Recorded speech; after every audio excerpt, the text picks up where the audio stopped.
Materi 12 yang berjudul Metode Evaluasi dalam Metodologi Desain.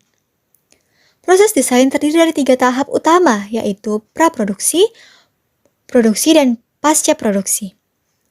Setiap tahap memiliki peran dan kegiatan yang berbeda dalam mengembangkan dan menghasilkan produk atau proyek desain. Berikut ini adalah rangkuman materi proses desain. 1. Praproduksi. Analisis kebutuhan. Tahap awal dalam proses desain ini, di mana kebutuhan pengguna, tujuan bisnis, dan persyaratan proyek ditentukan dan dipahami secara mendalam. Riset dan perancangan konsep. Melibatkan eksplorasi dan pengembangan konsep desain awal berdasarkan analisis kebutuhan. Ide-ide diperoleh, sketsa dibuat, dan prototipe konsep awal dapat dibuat. Evaluasi dan validasi. Konsep desain dievaluasi berdasarkan kriteria dan tujuan desain yang telah ditetapkan.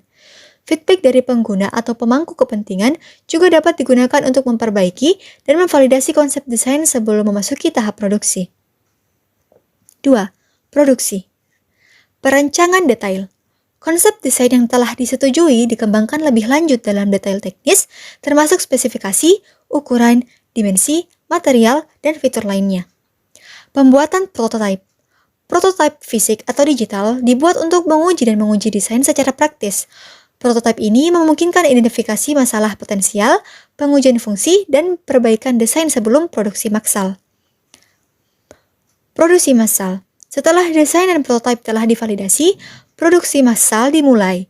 Ini melibatkan pembuatan produk dalam jumlah besar sesuai dengan desain yang telah ditetapkan, menggunakan teknik dan proses produksi yang relevan. Pasca produksi. Distribusi dan peluncuran. Produk siap untuk didistribusikan dan diluncurkan ke pasar atau digunakan dalam proyek yang relevan. Distribusi dan pemasaran dilakukan sesuai dengan rencana yang telah ditetapkan sebelumnya. Pemeliharaan dan dukungan.